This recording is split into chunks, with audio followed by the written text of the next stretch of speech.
Šodien lielās talkas diena. Te Meža parka estrādē būrīšu darbnīca. Un es teiktu tā, šis ir vislabākais talkošanas veids, tas ir pats sapnis talkai, ka rada kaut ko paliekošu. Es ļoti ceru, ka kādreiz būs tā, ka nebūs vairs mēslu, ko vākt pa mežiem, jo vienkārši neviens nemetīs neko zemē sev lieku. Un tad varēs talkot, radot kaut ko paliekošu. Atpūtas vietas, soliņus, iztīrīt takas, par kurām staigājam, jo patiesībā jau talkas ideja ir tieši tāda – radīt kaut ko sev priekā.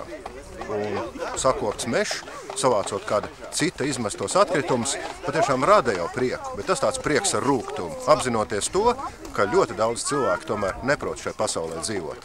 Aicinu visus uz talku un ceru, ka Latvija tomēr uz savu 100 gadi būs vistīrākā valsts pasaulē. Un tad tiešām mēs varēsim talkot, darinot būrīšus, uzstādot soliņus, kaut ko iekārtojot ugunskura vietas.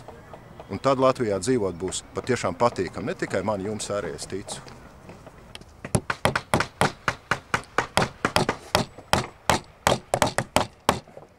Un mēģinām varbūt to mazo īstiņu tagad piesīt. Jā, tā ir labāk, jā, tā ir labāk, jā.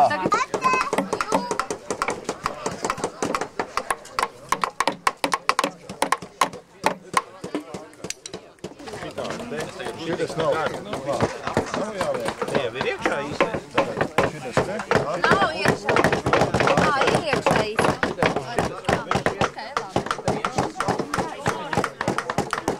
Tā būra darbnīcas. Mēs jau organizējam apmēram kāds 15 gadus un varētu teikt, ka putnu dienu pasākumi kā tādi bija praktiski izzuduši. Un tad zooloģiskais dārzs atcerējās Griguļu tēvu iesākt to. Un tagad tā putnu darbnīca kļūst ļoti populāra, jo ne tikai zoodārzā, jau arī Meža parkā šeit pie estrādes, jau arī pie dažādiem veikaliem. Visur cilvēki darina putnu būrīšus. Un ne visiem labi izdodās. Cits domā liels meistars būdams, bet nevienmēr tas tā ir.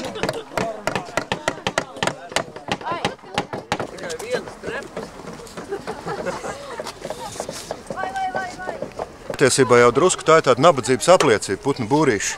Jo veselīgā mežā, vecā mežā, kurā daudz dobumu, tur būrīši nav jāliek. Un tad iznāk tāds paradoks, ja? Cilvēks nozāģē koku, sazāģē dēļos un taisa būrīšus. Patiesībā varbūt to koku jāaudzē vēl ilgi, lai tam būtu jauki dobumi, un tad būrīši nebūtu vajadzīgi. Bet ir kā ir, jāliek būrīši. Šitā ir ideāla vieta, jo te ir foršs zariņš blakus, kur putnam apsēsties pirms līdz būrītī. Un tā nagla nemaz nav tik kaitīga. Jo, ja tā ir tikai viena nagla, pie tam neiedzīt līdz galam, tad viss ok.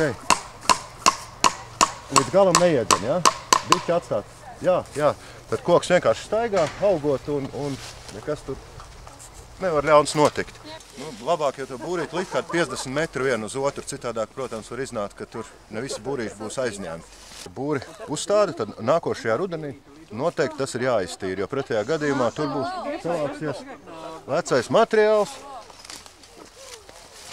Un tāpēc vislabāk pa šo pusi es dodu. Ja? Un tāpēc būrīts jātais ir viegli noņemams. Šis ir viegli noņemams, viegli uzliekams. Tas putnu būrs jau sanāk tās kā simbols, kas liek ievērot, ka vieni paši vien nedzīvojam uz šīs pasaules. Un tāpēc patiesībā katram cilvēkam, sevišķi jau bērnam, būtu mūžā jāuztaisa vismaz viens putnu būrītis. Tad ir tā vēlme pēc tam arī ievērot, kad ir putni, un putni daudz. Lai jums veicās darbā!